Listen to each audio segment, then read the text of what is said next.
so I am working on a bit of a new story at the moment. I know I'm like literally in the midst of freaking working on that album that has been put on hold. But during the midst of the power outages and storms that literally got us last week that were just ravaging the entire area, like we've got freaking tree debris all over the place. And freaking the power lines were knocked down in my aunt's house. Her house is, I believe, still without freaking power at this point. They're like at the point where they have to literally repair her literal power line because everybody else in like the block radius has their power. It was all restored like around the same time for everyone. Her power line, however, was literally damaged when a tree literally fell on it. So hers is just going to literally take some TLC and repair freaking stuff. But I'm working on this new story and I wanted to get some feedback from you guys. I'm not going to tell you too much of like the key details. I just want you to listen to the story overall and let me know if you like it and if you have any, key aspects that may make the story even more interesting or so. And then I'll see if I can like try to, tie them into the storyline, the plot, and if you just want to tell me if you like the story or not, go ahead and like literally just give me like, some feedback on it. But without further ado, this is the story of Dick and Virginia. Don't forget me. It was a summer to never forget as Virginia, the most sought-after gem of the town, had been announced as the next in line for head mistress of academics. She was bright, ambitious, outgoing, and stern, all attributes of an ideal headmistress. Her friend Marigold was also chosen as next in line to become the headmistress of the Economic Reforms Division. It was the first time in history that two headmistresses were chosen within the same class of graduates. Virginia's mother, once a grunt, the name given to females before graduation and adulthood, was chosen during her freshman year to lead the academics division. She was chosen amongst several other scholars during the selection ceremony and was the youngest to ever be considered. Her beauty was immeasurable and could place an older Enos into a trance. As this was her final year of preparatory studies, Virginia's main dilemma consisted of aspiring for the life of an ordinary grunt or to place all her focus towards preparing for her headmistress studies pre-ascension. The Harvest Feast. It was the night of the Harvest Feast, and all within the region were said to attend. All throughout the world, each given region dedicates 4 nights to be shared ceremonies. The first, the Ascension Ceremony. The second, the Harvest Feast. The third, the Gifting Day. And the fourth, the Day of the Final Moon. The Harvest Feast was special this year as it was paired with the Ascension Ceremony. Virginia and Marigold were among the honored guests, as well as the two others, one a younger grunt and the other a scholar of the future, the name given to older sons of Enos and grunts. The main guests, oh my gosh, one sec, guys. The mistresses and masters. The oldest and most wise, the mistress of economics, followed by the master of infrastructure, the master of agriculture, the mistress of society, and lastly, the mistress of academics. Each were given roles set to govern the land and were chosen through a ceremony that only takes place once the current masters and mistresses have chosen their 4 candidates. The deciding votes were decided by the other 4 masters and mistresses, as well as the Council of the Unknown. The council consists of several different members of different areas and specialties of each region. Their numbers never surpass 20, and the most strange part consists of the notion of someone as close as a family member, friend, or even neighbor could be of the unknown. To grunt or learn, and this one's just a little brief portion, but this one gives you a bit of a reflection into the mindset of Virginia going into, the actual story flow as we get towards what's actually going on, what's going to be the character dialogue. So I wanted to make sure you guys actually were able to grasp key aspects in the story that are going to be those major key points, but not get way too many details, but just enough to touch base upon the things that are going to be brought up a lot during the beginning portions of it. So that way, once we get into the story and I finally started diving into the actual character dialogue sets, you'll know a tad bit about what's going on, and it'll make a bit more sense rather than me having to explain them during each event that takes place. To grunt or learn. As stated, the main goal post-harvest would be to decide whether to enjoy the final year as a straight A ordinary grunt or as a scholar towards the ascension, oh my gosh, toward the ascension on the day of the final moon. I've always seen myself as a scholar of the future and looked toward, oh my gosh. This was a part where I had a spelling error and I was like, what the heck did I write? And honestly, I think I wrote this portion during the freaking storm. 1 second, I'm gonna correct it really quick. Okay, found the hiccup. Sometimes you have to either read it again or think it within your head and then see if it flows well. And I found the freaking hiccup. Your mom? Okay. I've always seen myself as a scholar of the future and looked towards excelling in any field that drove my heart towards it. But ascending to follow a mistress like my mother is one of which no one has ever done before. I wonder if it will be a fun bonding experience or like a learning to take over the business from mom and pop kind of thing. A bond greater than life itself.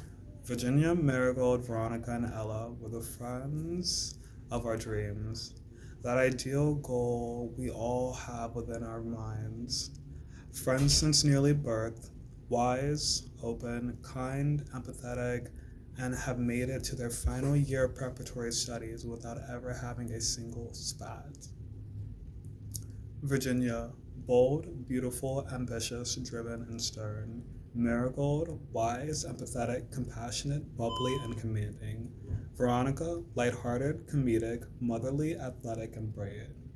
Ella, angelic, transparent, honest, forgetful, and destined to ascend. The feast beginning was nearly upon them, and each The feast beginning was nearly upon them, and each had arrived to Virginia's to pick through her mother. Oh my gosh. The feast beginning was nearly upon them, and each had arrived to Virginia's to pick through her mother's past feast dresses, of which were fit for a mistress of the future. Each chose one of which represented themselves. Virginia, a form-fitting black gown worn during her mother's third harvest feast. Marigold, a gown with, of course, a flower design, as she felt it would fit her love for life and beauty. It was one of which screamed Forgotten Princess, derived from her 10th harvest feast. Veronica, of course, picked one of which fit her name, commanding yet bold, an open-chested lime green gown fitted to the waist with open sleeves that began at her shoulders and a flowy princess flare that could command a room. This was crafted for her 5th feast. Ella, however, true to her trades, chose a stunning white gown of which resembled a wedding dress type of design. The dress had a stunning corset design, an embroidered design with the council's crest, and was covered in these stunningly eye-catching sequins. Of course, it completed the princess set. This dress, however, was the most special as it was crafted before her mother became headmistress, and even before Virginia's birth. You each look truly stunning. I'm glad to see the next generation will continue to bring an amazingly fashionable sense to society. Amethyst stated in all. A night to remember. I never expected to be chosen, and I'm more shocked that they chose the both of us, stated Virginia. It's humbling to say the least. However, I can't help but shake this feeling. Your mom had something to do with this, Marigold stated whilst grinning. If only it were that easy. Remember when we were kids and our mother explained to us how the voting process actually works? Ella chimed in. I vaguely remember. Doesn't it require a majority vote? Veronica stated. By the council and the unknown, they all stated in unison, of which was followed by laughter and more grins. Now I feel better. I'd never want to be selected by way of second daughterage, Marigold stated to conclude her reflection. Of course not. Why would she choose her 4th favorite? Veronica added and then began a giggle fest. Accurate love. I would have likely been chosen as an understudy at best, Marigold added. Okay, let's not get carried away. You may be fourth in line, but you're still the brightest of the bunch, stated the wise and bold Virginia. Girls, it's time. And hurry. As you know, the council has never entered late, Amethyst stated whilst grabbing her clutch to match her nude bodycon gown.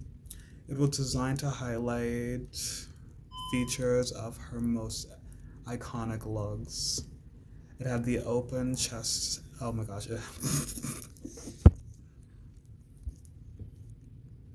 It was designed to highlight features of her most iconic looks. It had the open sleeves and chest, bottom flare as a flower post bloom, and the heels screamed, "Obey me." It was officially time for the night to never be forgotten.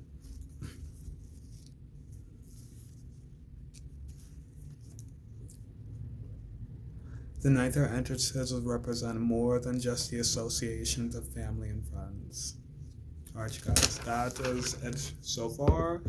I've got some new freaking plot points to freaking add in that I freaking wrote earlier that I want to tie together for the next few chapters, and I'm going to be adding some more throughout the day. However, I do have a busy day. I've got to go pop up in the courts in just a brief bit, finish off some paperwork, and then I have to work on a few cases throughout the week, catch up on some freaking stuff at my home because it looks completely ridiculous. After the power outage, we were literally only able to function throughout the day, and it would seem like it was fine for the first few days, but then popping back into work and then doing court all day on Friday, it gets disorganized.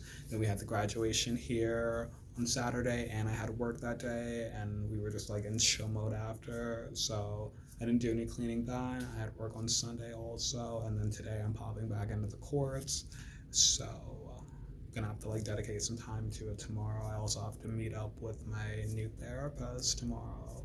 Super freaking excited. It's been going very well, you guys, honestly. It's been extremely helpful. I've had very stressful events take place over the past few years, so it's great to be able to open up and talk to somebody about it. As you guys know, I always stress, using platforms such as BetterHelp or speaking to somebody to gain assistance, no matter what the situation may be that you are going through. It's always great to have somebody to talk to about it. This will be my my third now. Sit down with my therapist, and it's been so great, so helpful, so comforting, and then awesome to have somebody to reflect with also. Doing your video? Yeah, I'm finishing up. Okay.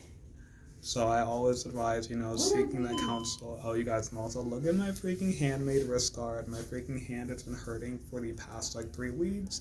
Gotta go see my doctor about it and also grab another wrist guard. But in the midst, I literally ended up just freaking making one because it was hurting so much during the midst of the night.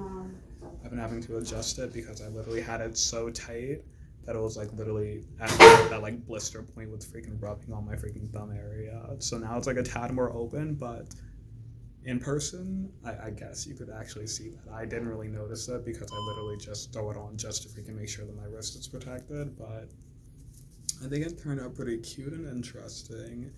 I feel unless you get super close, it doesn't scream DIY, but in person, literally if you look at it from a close freaking look, it's obviously DIY'd. But from a distance, it looks pretty freaking snazzy and cute, and I've been wearing freaking reds and pinks lately, so it's been going with most of my freaking outfits. Today I've got my freaking pink cardigan that I typically wear to work because I'm always in the cold areas and stuff like that.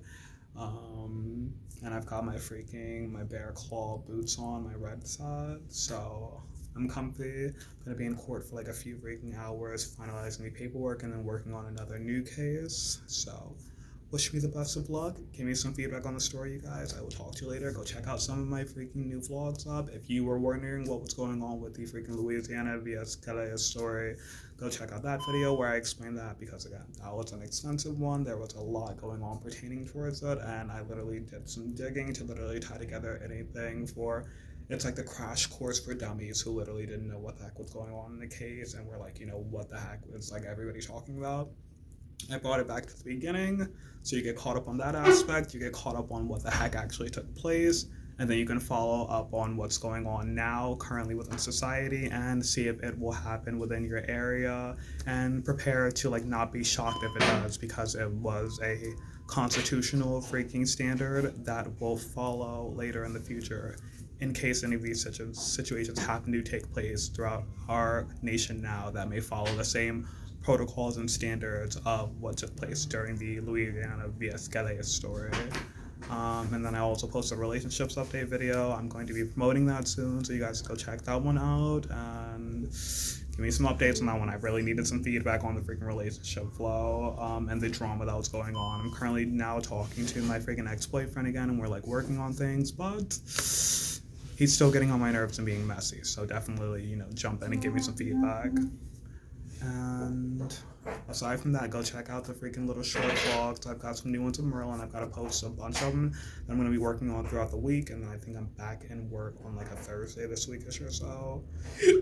So I think my next free day after that will be Friday, because instead of being in like Thursday, Friday, Saturday, and Sunday, and then sometimes Monday also, I think I'm in like Thursday and Sunday of this week. No, wait, Thursday and Saturday of this week.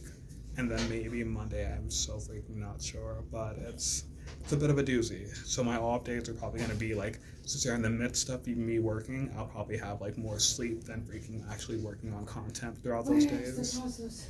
Alright, Grams is freaking working on something, so I'm going to go see what she's up to and then start getting ready to head over to the freaking courts before it gets too late, because I know if I head in there any later than like, I would say 2:30ish or maybe 3 o'clock, I definitely won't get everything freaking done by 5 o'clock when the building closes.